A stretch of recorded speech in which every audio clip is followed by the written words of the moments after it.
Hello, beautiful beings. I was just about ready to eat my dinner, and the ancients said, let's make a video. I said, okay, let's make a video. What is it going to be about?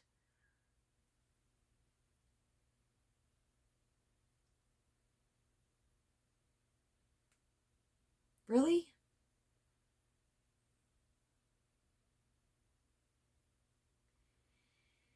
Yesterday, I was washing dishes over at Moonstar's house, and it was completely quiet. And there's a little kitty over there, and she jumped up onto the radio and turned it on right as a man was singing, I Can't Pretend That I Don't Love You Anymore. And he went on to talk about how this voice inside of him won't leave him alone about me. And I knew that was you. I absolutely knew beyond a shadow of a doubt that I was getting a message from you. I mean, I had over 300 songs on our cosmic playlist at one time. I erased that quite some time ago now. And yeah, it really got me. And so you've been very, very present with me today. And I found myself really entertaining thoughts about you, which always leads to a feeling of longing. It always leads to a feeling of not being happy with my life. And so they reminded me earlier in the day, remember, if you're thinking about something that's bothering you, stop thinking about it. And I've gotten really good at that. I either replace those thoughts with something different, or I just turn my attention back to presence. Sometimes when it's very emotionally charged, whatever it is I'm thinking about, whether it's a bad feeling or a good feeling, it feels very difficult to just turn my attention to presence and have them just go away immediately.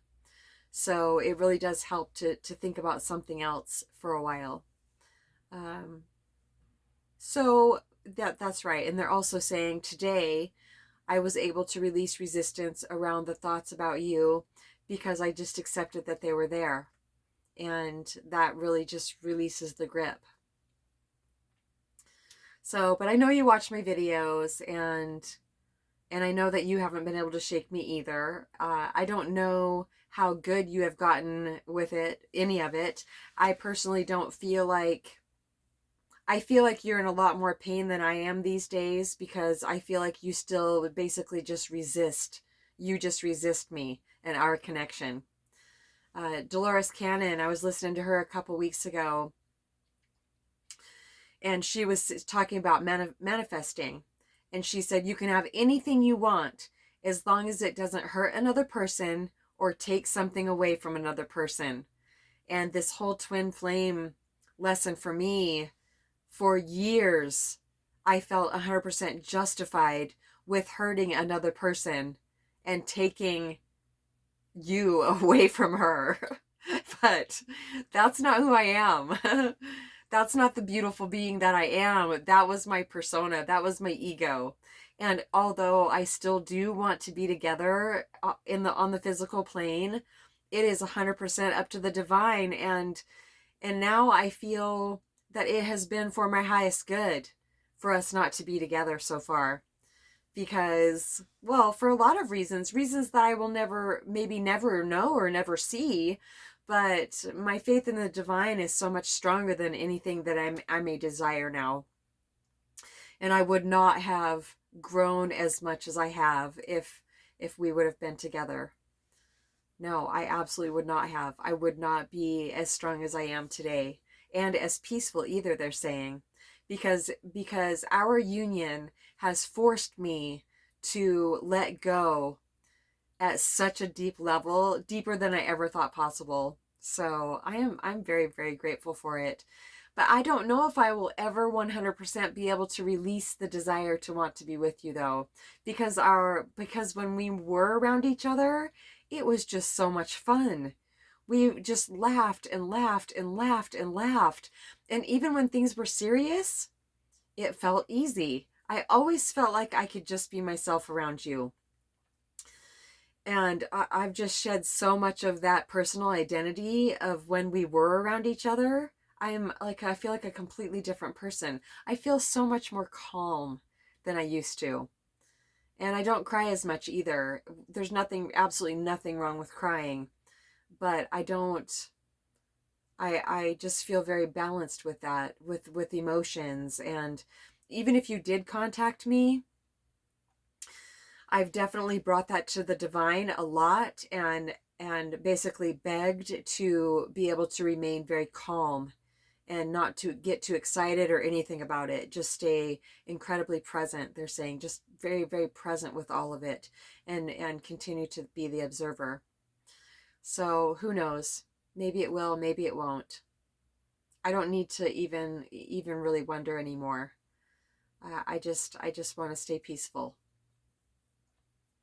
I didn't know I was going to say all that. I would really rather just keep all that to myself. But it feels good, and I trust what's coming through, so that's fine. It also feels really good to talk to you for a moment. I remember when you came in on my channel, it was like, I don't know, March before last or something, and you said, yeah, I shed a tear or two when I watched your videos. And I said, oh yeah, we've seen you crying.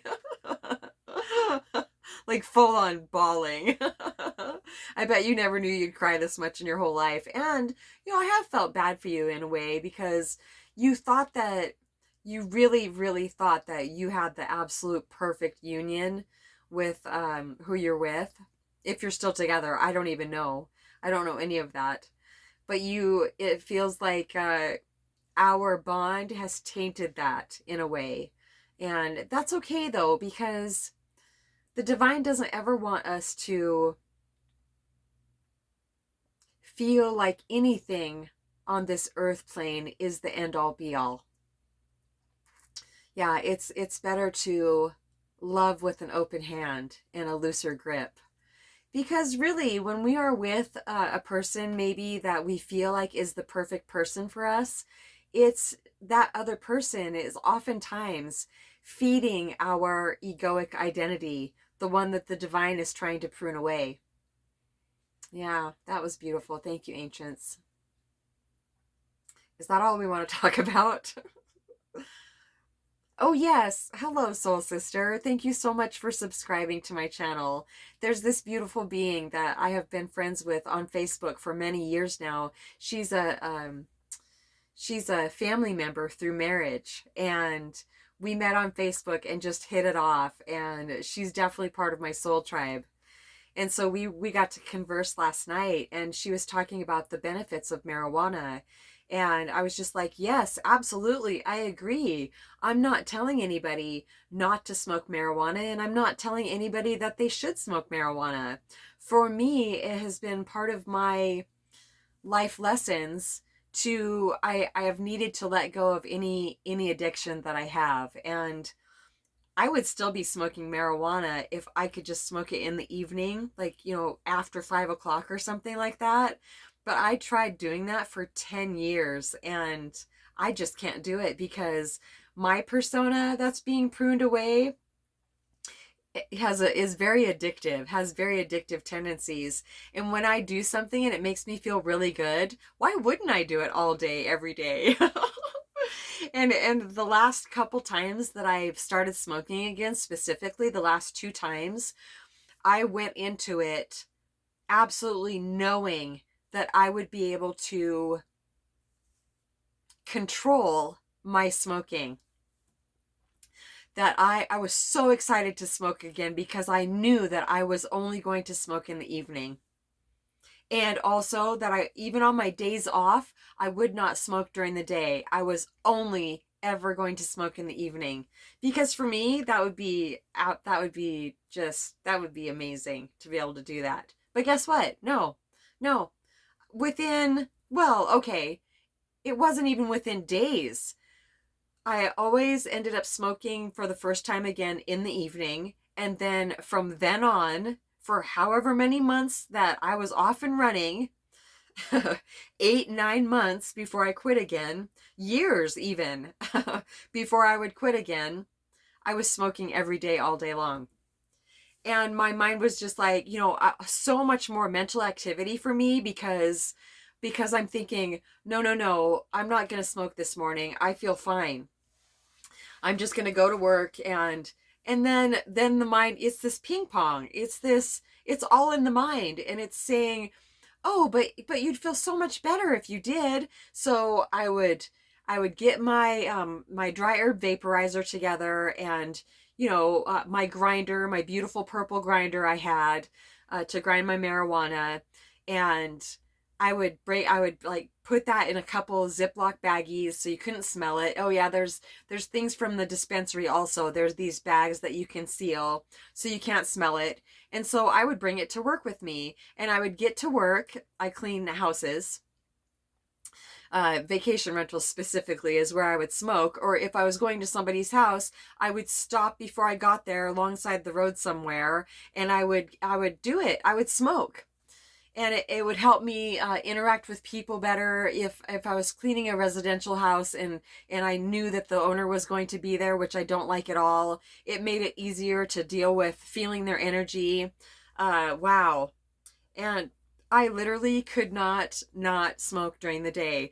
And if it was a day off, are you kidding me? It's my day off. Let's party. Because for me, when I would smoke, it gave me a feeling of euphoria. That's not the only feeling it gave me, though. Also, it gave me a feeling of paranoia. And also, even smoking out of the dry herb vaporizer, it made me cough and cough and cough and cough. I mean, I am not kidding you. I could take one hit and just cough and cough and cough. The divine was not going to let me get away with it. So, and then I noticed every single time that slowly but surely my I would smoke more and more and more and more, because there's something about marijuana. It tolerance builds up. I guess it's the same thing with alcohol. The tolerance builds up, and I could smoke way more and not feel very high at all. And so then I would get out my little bubbler that I had and start smoking bowls out of that, and it was just ridiculous. And then was just feeling all clogged up, and my nose would be running, and I was all stuffy, and my head would hurt all the time, and my neck was hurting so bad because I was coughing so much. See, that's exactly what would happen to me if I smoked again. Maybe I'll smoke again in my 70s. Who knows? But for now, I'm not doing it. So I think that's it for now.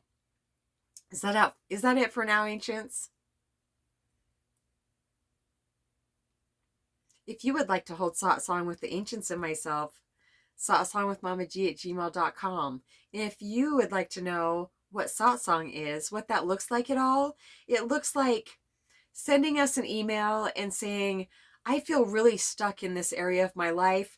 I feel like I just keep doing this over and over, and then asking a specific question. Do you know why I do that? Any type of specific question will evoke an answer from the ancients, and we could see what comes through for you. It's quite magical.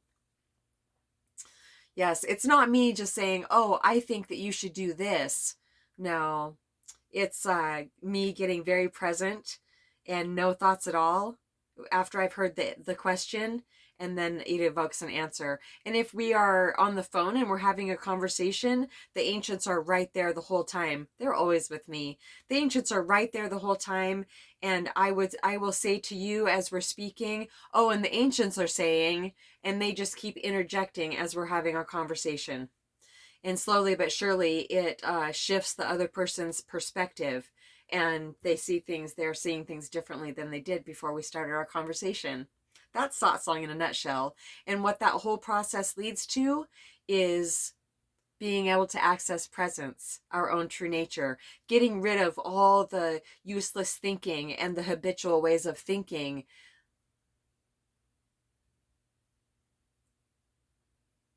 They're showing me something. It clears it all away so we can better hear the silence that we are. Love you so much.